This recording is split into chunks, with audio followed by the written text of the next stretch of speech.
박정희 포병학교장 시절 교육처장이었던 오정석 중령이 지금도 기억하는 교장 훈시가 있다. 그 요지는 이러했다.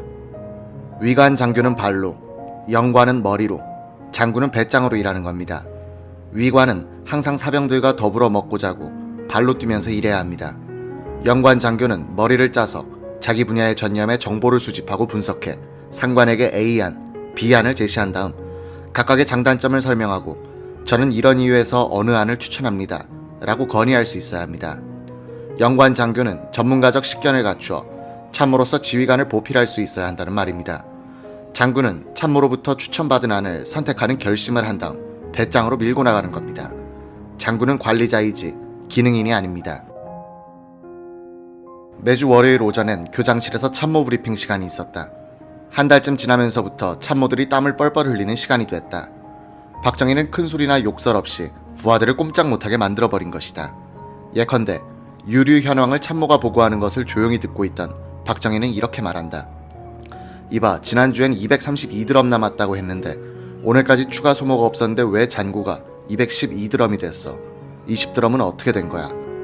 숫자에 대한 기억력이 너무 좋은 박정희의 질문에 대해서는 대충 넘어갈 수 없었다. 현황 파악이 부실했다고 자인하든지 박정희의 머리를 뛰어넘는 거짓말을 만들어야 했다. 이렇게 되니 한 달 후부터는 모든 참모들이 차트를 들고 현장을 뛰어다니면서 확인을 하고 기록하게 됐다. 거의 모든 참모들이 한 번씩 수모를 당했지만 수모를 준 교장을 존경하게 됐다. 박정희가 가장 싫어하는 것은 주먹구구식이었다. 나중에 조국 근대화 작업의 행동 철학이 되는 박정희식 일처리의 핵심은 업무의 본질에 구체적으로 접근한다는 것이었다. 당시 포병학교는 논산훈련소에서 4주간 훈련을 받은 신병들을 포병단 자원으로 받아 4주간의 교육을 시키고 있었다. 이들은 운전교육을 반드시 이수해야 했다. 운전교육용 닛산 트럭 15대가 있었다. 어느 날 박 교장은 오정석 교육처장에게 물었다. 신병들이 여기서 교육받아 나가면 전방에 배치되자마자 포차를 끌어야 하는데 실제로 신병들이 운전교육 때 핸들을 잡는 시간은 얼마나 돼요? 알아서 보고 드리겠습니다. 민간 교육장에서는 운전대 잡아보는 시간이 얼마나 돼요? 오중령은 알 필요 없는 것까지 묻는다고 생각했는데 곧 그것이 큰 의미가 있는 질문임을 알게 됐다. 조사를 해보니 신병들이 운전대를 잡아보는 시간은 1시간도 안 되는데 민간인은 면허를 받을 때까지 대강 15시간가량 운전 실습을 하고 있었다. 이 사실을 보고하자 박정희 교장은 다시 지시했다.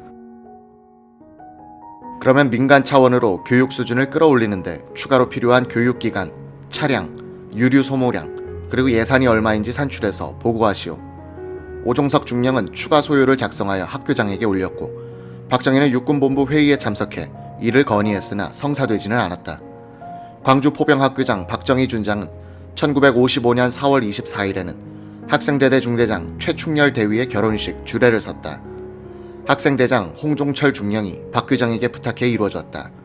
박정희는 주례사에서 이북 출신인 최 대위가 가정을 가짐으로써 외로움을 덜게 된 것을 축하하며 동료들은 이 가정을 도와주도록 하라고 당부했다. 최충렬 대위에 따르면 박정희 교장은 미군으로부터 받아오는 비상식량 시레이션으로 아침 식사를 양식으로 만들어 장교들에게 제공했다고 한다. 다른 부대와 마찬가지로 포병학교도 후생 사업을 하고 있었다. 부대의 트럭들을 화순의 벌목업자에게 빌려줘 수입을 올렸다. 이 수입을 박정희 교장은 공개적으로 아주 공정하게 나눴다고 한다. 계급에 따라 차등이 있는 금액을 봉투에 집어넣어 참모들에게 직접 돌렸다고 한다. 트럭 임대료들 장작으로 받기도 했다. 박 교장은 이 장작을 연병장에 쌓아놓고는 배분 비율을 정해주고 장교들이 월동용으로 가져가도록 했다.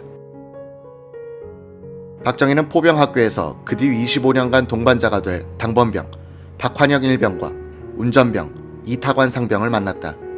박일병을 뽑아 올린 것은 행정처 이낙선 소령이었다.